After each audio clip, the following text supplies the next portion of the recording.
ایران خودرو و سایپا دو غول بزرگ خودروسازی هستند که خودروهاشون قابل رقابت با شرکت‌های خودروسازی بزرگه، ولی خب اینا هم یه سری خودرو توی کارنامه‌شون دارن که یه جورایی مایه ننگشون حساب میشه و بیشتر شبیه اسباب بازی تا ماشین. توی این ویدیو 5 تا از این خودروها رو بهتون معرفی میکنم.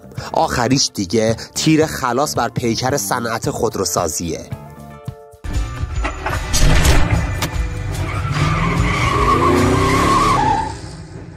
شماره 5 سایپای اطلس و سهند. سایپا یه بار تیبا ساخت، همه گفتن خب باشه، یه چیزی ساختن. بعد تیبا 2، بعد ساینا، بعد ساینا اس، بعد کویک، بعد کویک آر، بعد گفتن خب حالا چی؟ گفتن اطلس، بعدش هم سهند. یعنی از یه پلتفرم ساده انقدر مدل گرفتن که ته شده بود کویک با دماغ عمل کرده و ساینا با ابروی برداشته.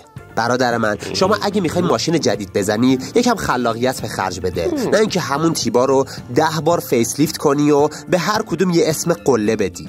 یه نگاه بندازی داخلشون، همون داشبورد همیشگی، همون فرم صندلی‌ها، فقط یه قاب رنگی جدید. همین حس میکنی هرچی جلوتر میرن فقط دارن بیشتر ادای نوآوری در میارن. واقعا شاهکار نیست. شاهکار توی اینه که یه ماشین انقدر بچرخونی تا خودت هم یادت بره اولش چی بود. شماره 4 سمند SE. بعضی ماشینا هستن که از همون اول یه حس خاص بهت میدن. سمند SE دقیقاً اون حسیه که میگه سلام آقا، پرونده‌تون دست منه. یعنی ماشینی که از قیافش تا فرم چراغاش همه چی داد میزنه کارمند اداره‌ای، اونم از نوع سختگیرش. پشت این ماشین بشینی انگار ناخودآگاه صدای آژیر بانک و بوق اتوبوس توی گوشت میپیچه. چراغای عقبش یه فرم قوسدار خاص داره که بیشتر از اینکه زیباش کنه انگار داره میگه منو جدی بگیر. ایران خودرو با این مدل فقط خواست بگه داریم بروزتر میشیم، ولی نتیجه شد یه نسخه بیروحتر از خود سمند. نه خوشگله، نه خشنه، نه حتی کلاسیک، فقط هست، همون جوری که بعضیا توی اداره فقط هستن. قبل اینکه بریم سراغ خودروی بعدی لطفاً ویدیو رو لایک کنید. شماره 3 پراید 141.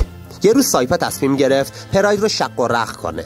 گفتن بیایم یه فرم جدید بدیم، بشه یه چیزی بین زانتیا و پراید. نتیجه شد پراید 141. اسمش زانتیای کوچولو بود، ولی ظاهرش بیشتر شبیه پرایدی بود که زیادی استراحت کرده و بدنش کش اومده. اون طراحی عقب کشیدهش یه جور حال و هوای افسرده میداد. انگار ماشینم فهمیده بود اشتباهی ساخته شده. نه جوونه از این ماشین خوششون میومد، نه خانواده روش حساب میکردن. یکی از شکست خورده ترین مدل های پراید توی بازار ایران بود که وقتی توی خیابون میدیدیش حس میکردی سایپا فقط خواسته یه چیزی بسازه که بگه ما تنوع داریم، ولی ته شده یه ماشین تنها تو صف فروش. الانم خیلی اسمشو که میشنون فقط یاد شکست و بی هدفی میافتن. شماره 2 پژو 206 صندوقدار. آقا بیاید یه لحظه با خودمون رو راست باشیم. 206 هاچبک با اون قیافه خوشگل و جمع و جور یه حس جوونی داشت، یه حس سرعت، یه حس برو به ترکون. بعد ایران خودرو اومد گفت نه، کم داریم، یه صندوق بچسبونیم پشتش، قاطیش کنیم با حال و هوای اداره ثبت احوال. یعنی چی واقعا؟ ماشینی که با فرم اسپورت و جمع و جورش معروف شده بود یهو تبدیل شد به یه چیزی که انگار پشتش کوله پشتی بچه کلاس اولی وصله. صندوق بهش نمیاد. هرچی هم تلاش کنی دوستش داشته باشی تهش حس میکنی یه چیزیش اشتباهه. مردم به خاطر اون صندوقش و به خاطر اینکه شاید بتونه خلأ فضای پژو 206 هاچبک رو جبران کنه خریدنش. ولی واقعا 206 صندوقدار مثل اینه که یه نفر با لباس ورزشی بیاد سر عروسی. نه جذابه، نه اسپورت، نه رسمی، یه جور ترکیب نیمپز وسط همه چی. شماره 1 سایپا 151 یا همون وانت پراید. نمیدونم دقیقاً اون روزی که سایپا تصمیم گرفت پراید رو وانت کنه مسئول طراحی چی زده بود، ولی هر چی بود قوی بوده. تو اصلا تصور کن یه ماشینی که خودش با یه ترمز تند میره هوا حالا صندوق عقب داره برای بار زدن. یعنی پرایدی که زورش به 2 نفر و یه کوله پشتی نمیرسید حالا باید بخاری و اجاق گاز جابجا کنه. این ماشین بیشتر به در جابجایی بالش و پتو میخوره تا بار سنگین. اما مردم به دلایلی که فقط توی بازار خودرو ایران وجود داره مجبور شدن این ماشین رو بخرن. اما بعدش دیدن که این ماشین اصلا به درد بارکشی نمیخوره یا حداقل اینکه هر باریو نمیشه باش جابجا کرد. بعضیا بهش میگن دمپایی ابری، چون از هر زاویه نگاه کنی این ماشین به درد وانت شدن نمیخوره. یه مدل از شاهکارهاییه که فقط توی ایران میتونه مجوز بگیره، اونم با افتخار.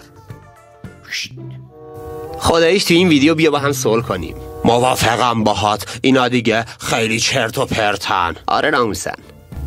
منم موافقم باهاتون. فکر میکنم بینندگانم با حرفا موافقن. اگه موافقین توی کامنت ها بنویسین موافقم، و اگه هم مخالفین توی کامنت ها علت مخالفتتون رو بنویسین و بگین کدوم یک از این ماشینا نباید توی لیست می بودن. خودرویار رو هم سابسکرایب کنین تا ویدیوهای بعدیمون رو از دست ندین.